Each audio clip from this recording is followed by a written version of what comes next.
Hey everybody, welcome to That Expert Show, where you help run the show. I'm Anna Canzano. Thanks so much for being with us today. Our topic today is aging parents, how to care for aging parents, how to care for aging loved ones. It is a journey fraught with twists and turns and can be frankly heartbreaking and overwhelming to know what is the right decision to make at the right juncture. Our expert today has spent 20 years in senior care, both personally and professionally. Her own mother was diagnosed with diabetes at a fairly young age, and that led to blindness and kidney failure. It really prompted our guest to go on and establish her own in-home care service, which taught her a tremendous, great deal about caring for other people's loved ones. And she went on to author the book, The Devoted Daughter, which really is a comprehensive guide, a resource for how to care for your loved ones. Joining us live is Kelly Bradley. Kelly, thank you so much for being with us. Oh, you're welcome. Thank you for having me. I think potentially the toughest thing with caring for your loved one is knowing when to start having that conversation, because it would stand to reason that you don't want to have the conversation with your aging parent about how they want to be cared for in their later years when crisis is striking. Absolutely. And I think one of the things that I want to stress with your listeners is over 40% of people don't ever plan on having that conversation. And if I can encourage you guys to do one thing today, please start the conversation as soon as possible. I know it's a difficult one, but even icebreakers or just little tidbits why people do have their wits about them, just saying, Mom, if something happened to Dad, what would your wishes be? Just little bits and pieces. And the number one reason that people cite for not having the conversation is the fear of getting the door slammed in their face or being told it's none of your business. And honestly, that could happen, but you just have to keep at it. It's one of those things that no one ever teaches us how to do this. Well, and I think if there's siblings in the family, you kind of have to figure out maybe if there's one sibling that is better than the others to have that conversation. They may have a different relationship with the parents. Right. And, think about this too, Anna. By the time you get to the place where you're going to have the talk with your parents, you've processed that. You've thought about it. You've talked to your siblings. You've talked to your friends and maybe other family members. But if you come in kind of, like a bulldozer with your folks and say, hey, we've all come together and we decided this is what is best for you guys. They haven't processed it. Maybe they think it's fine. So that can be a really tough spot. And I always say to people, when you do this, leave judgment at the door. Because no matter what, I think as human beings, we all want to be heard. Yeah, absolutely. So as you're going to have that conversation and as you're observing your parents, is there a framework within which you can be assessing their abilities? Like I'm thinking about, whether they're okay driving at night, whether they're okay going to the grocery store on their own or getting to doctor's appointments and keeping doctor's appointments, that kind of thing. Yeah, and that's a great question. We have a lot of checklists and resources on our website, thedevotedDaughter.com. But what tends to happen is we are short on time, so we race over to our parents' house and we just kind of do things for them. Oh, I just am going to the grocery store. I'm going to do this. But we don't spend a lot of time doing what you just said, and that's observing. So I want people to really think about what were things like a year ago with your parents? What were they like 6 months ago, and what are they like today? And establish those baselines so that you really can start to assess where the gaps are and where they might need help. Interesting. And then the financial aspect of this too, and maybe this is a question for later in our interview, but I heard from so many people on Facebook, for example, when I posted about this topic, that were concerned about protecting the financial interests of parents from caregivers or even siblings that might have the wrong intentions when it comes to the resources that the parents have. Yep. And that goes back to our first point, which is it's never too soon to start having this conversation. And I would suggest getting in touch with an elder care attorney, or if you have an attorney that you work with, any ethical attorney will give you good advice and say, this is the path you need to take to protect yourself and your parents. And it's just something we need to talk about. And even if your folks don't want to talk about it openly with their kids, get them in front of an attorney so that they can plan for themselves while they have the ability to do so. One question came in via LinkedIn, and Greg is wanting to know, how do you help them when they furiously refuse help? Yeah, and this comes up so often. First of all, you start early. But I think secondly, going back to what we were chatting about, is you really got to realize where they are in this process. If they've never thought about this before, you've got to give them some space and time. And it may be baby steps. And I know that can be frustrating for people. It's like, I can see that they need help now, and I feel like they could use help 5 days a week. But if they're not going to accept that, you've got to kind of just ease your way in slowly. And even doing things like, if you're concerned about driving, that you just mentioned a moment ago, Anna, a rideshare service. Maybe they're not familiar with Uber. Maybe you could go together with them, doing things together and trying to get them warmed up to having help, even if it's from a family member. And, some folks will continue to resist and continue to resist. But I encourage you not to give up and just continue to try different things.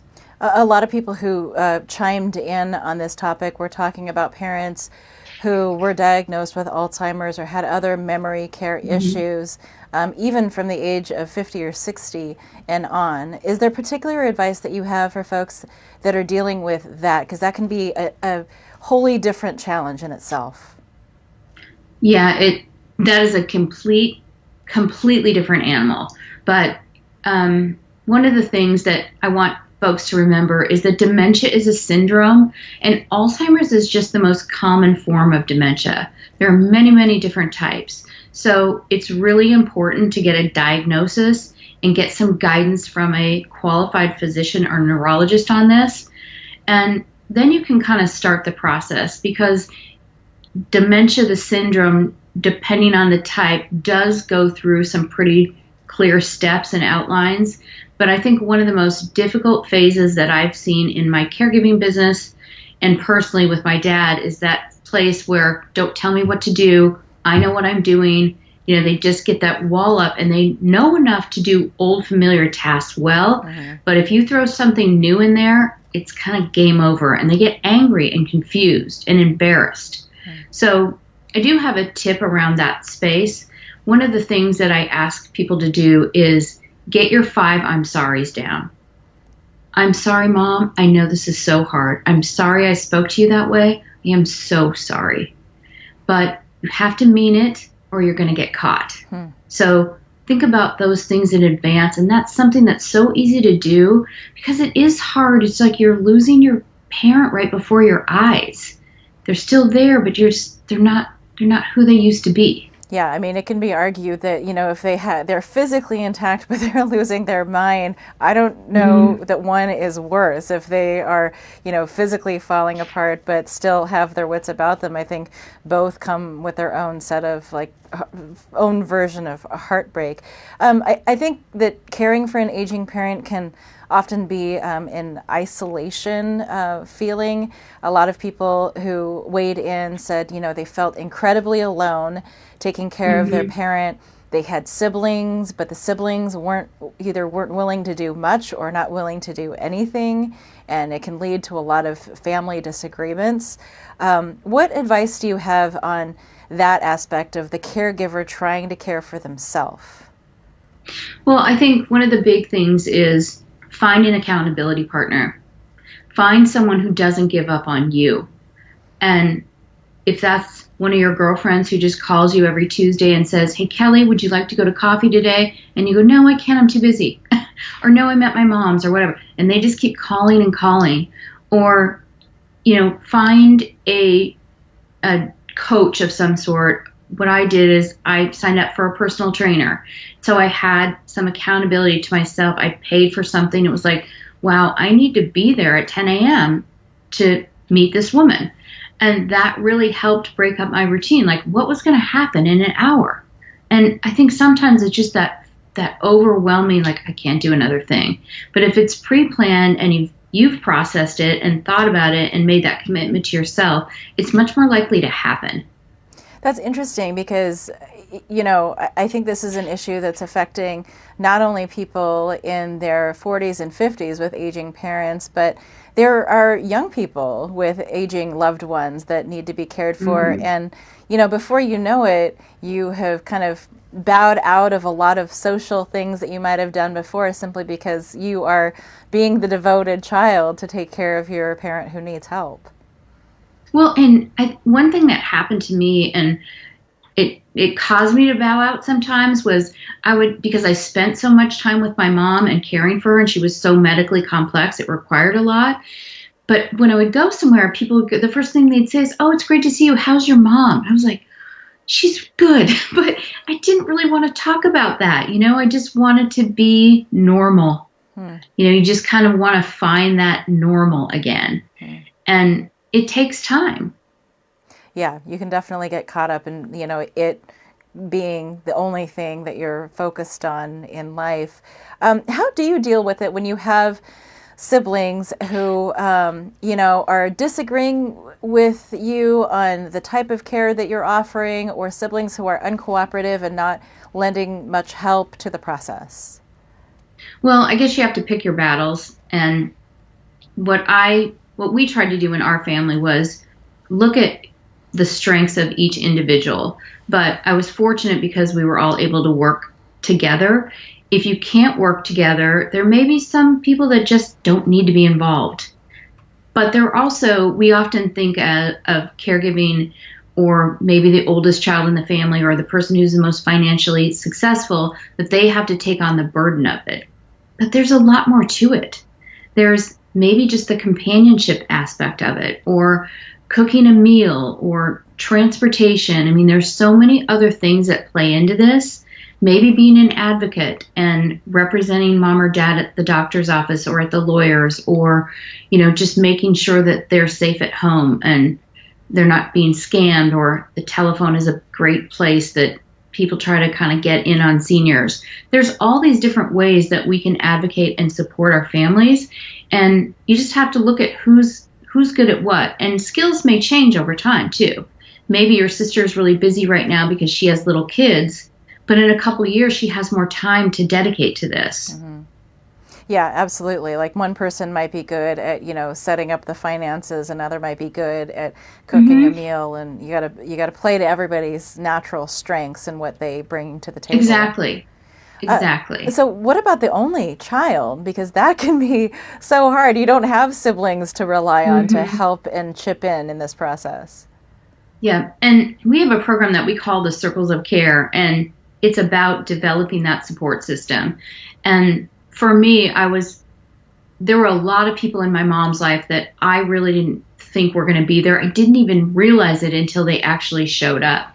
So for so many of us, we think, oh, we're alone, we don't have anyone. But you really just have to start becoming aware and start seeing who your parents are interacting with, how are they interacting in their community, do they have community organizations, do they have a faith organization, is there a service in your town, are there people that they interact with more casually that might agree to step in, and then you've got to nurture those folks. And I hate to add another task onto people's plates, but if they don't know you need help, they're not going to be there. That makes sense. So, I mean, that can be as simple as, figuring out who are their neighbors and friends. And in the past, I know I've started to kind of collect phone numbers and even become Facebook friends with my mom's friends, just so I know that I know who these people are and can reach out to them. I can call her neighbor if I have questions or need her help doing something for my mom that I'm not physically there to do because I don't live in the same city. I live 5 hours away from her. Yeah, it's just you just kind of start gathering intelligence like a detective and, putting all that information in one place. And, another thing you can do for them is gather that intelligence for them as well. So you're building kind of a support system maybe on their phone. You could start to program some of their contacts or program a list for them and say, like, here are like the, key contacts, mom, right here on your phone. Now, so this is all talking about, ideally when your parents are still able to live in their own home. But let's talk a little bit about the process of having to get them either help in home, which can be costly, or going to a facility where they get some kind of assistance in their daily needs. Can we talk about the difference in cost, in-home care versus a facility? Sure. In-home care and in-home care is non-medical care. Sometimes it gets confused with home health. Home health has physicians and nurses, physical therapists, and occupational therapists, and is typically prescribed by a doctor and covered by most insurance. So just wanted to separate those two. In-home care runs between 18 and 35 an hour approximately across the U.S., so the costs vary pretty significantly. Facilities there are different levels of care. So you'll hear the word independent living, which essentially means kind of got a senior apartment building that has transportation and meal services and not much more than that. And then you have, and that can be anywhere from $2,000 to $5,000 a month. And then you've got assisted care where you have a little bit more support, maybe medication help, maybe help with a bath, that kind of thing. Walking assistance, dressing assistance, and that can go up to $6,000 to $8,000 a month, just depending on where you are in the country and what you're choosing. The other thing that I want folks to know is that when you're getting additional services from these places, there's usually a base price, and then they add what's called points on top of that, which basically equals dollars. So the more hands-on help you require, the more you're going to pay. And so ideally, I mean, you said that like with the healthcare, insurance covers some or most of that, but a lot of these costs, I mean, hopefully your parents have set aside some kind of nest egg to pay for their own care in the later stages of life. Yeah, because insurance, just to be clear, in-home care is typically not covered. Medicaid does not cover that. Medicare does. So you really need to look at what you've got. Medicare, will also not typically cover assisted living or memory care unless you have an Advantage program that specifically speaks to that. If you've got a long-term care policy, which is a separate policy, that will cover some of those costs. So as you're doing this investigation and gathering this information about your folks, you really need to understand what kind of insurance they have. Well, and can you even purchase long-term policy after a diagnosis of Alzheimer's, for example, has been issued? No. Right, because the insurance companies are in the business of making money, so that does have to be a conversation you have well in advance. Mm-hmm. And, a lot of these policies, especially for older folks, they've got them socked away and they've had them for years and years. So it's really important to dig that out, figure out what's covered and what isn't. The terminology in many of the policies has changed. Mm-hmm. So you need to call them and find out, what do I do in case something happens? What's covered? A lot of times there'll be holdout periods. So there's just a lot of little details that need to be addressed there. What's a holdout period? It's just a waiting period. So if, for example, I need in-home care tomorrow, but I have a 30-day waiting period, then I have to pay out of pocket for the first 30 days. Gotcha. And I think, with all of these costs, healthcare being what it is, costing so much, I think a lot of people may be tempted to go on the cheap and just say, hey, I know this lady from work and her sister used to be a nurse and I can just hire her privately for $15 an hour to go help me out with mom or dad and their needs. That can be very tempting. And it is tempting, but I'll tell you, I owned and operated an in-home care company for 11 years and hired hundreds of people. And if you hire someone privately, you need to put your employer hat on. And what does that mean? That means you've got to pay workman's comp, you've got to pay payroll taxes, you've got to file their taxes. You have to follow all the rules in your state for employers, and you have to understand both your state and the federal rules and how you apply those rules to your employee. So it gets a little bit more complex, and what might seem like $15 an hour can turn into $30 an hour pretty quickly. And people might try to skirt that by just paying somebody under the table, right, in cash or other means. But you're saying that you're exposing yourself either way to liability, because whether you're official or not, they're in your parent's home, they're your employee. Mm-hmm. And what happens if they slip and break their leg on the driveway? You're responsible for that. Mm-hmm. So it's just something to consider.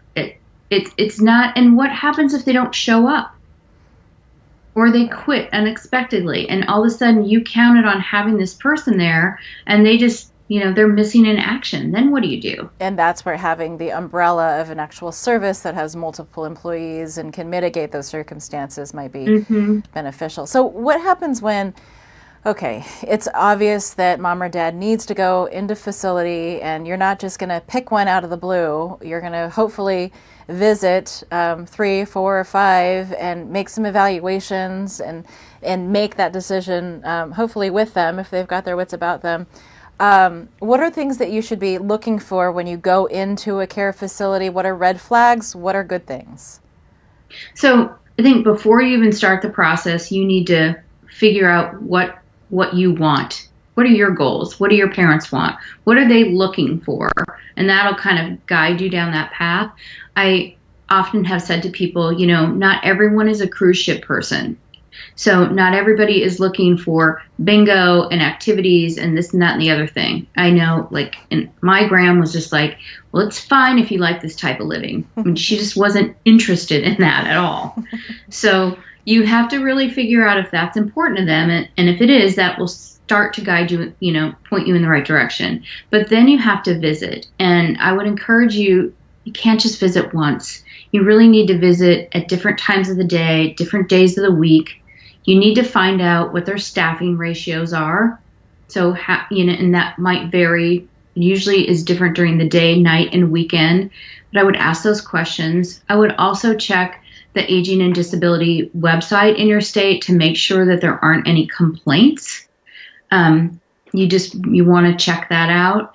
And if your parent needs medications or medication services, find out how that process works, because that can be a place that can really cause some major healthcare problems. So how is that documented? How are those medications stored? How are they delivered to the clients? What does that look like? And also, if they do need extra help like bathing and dressing and that kind of thing, how does that happen? What's the schedule, etc.? If it smells bad, that would be a big red flag for me. Just when you go in and you're smelling either a bad smell or whatever funny smell they've generated to cover up the bad smell. Mm-hmm. Yeah. And the other thing that's a red flag for me is that I've been in a lot of these places, and when you go into a facility and you see folks just in wheelchairs and they're just sitting there kind of like, and they're expressionless, and people aren't paying attention to them. They're just whizzing by, trying to be focused on what they need. Look at the interaction, look at the staff. It's not always the most beautiful building that has the best care. So don't be swayed by that either. Interesting. The other thing I wanted to and I didn't mention this earlier on the financial piece of this, but many facilities now are requiring deposits, and they can be pretty hefty. So it's like a buy-in. So a couple sells their home, and then they give a pretty significant portion of that money to the facility as a buy-in. Upon their death or move or what have you, a portion or all that money is refundable. But in the meantime, you've got a significant amount of capital sitting in somebody else's bank account. Wow. So that's something you need to check out as well. Yeah, that might give you some sticker shock at a pretty emotional juncture in your life. You mentioned ratios. I have no idea. What is a good ratio in a facility like that? I don't want to quote it off the top of my head. I don't have it in my mind right now, but they are required to have certain staffing ratios for certain patients. So if my mom is a patient who requires 2 people to help her get dressed, then the facility by law should not be accepting her admission unless they have enough people on staff to have 2 people available to help my mom at all times.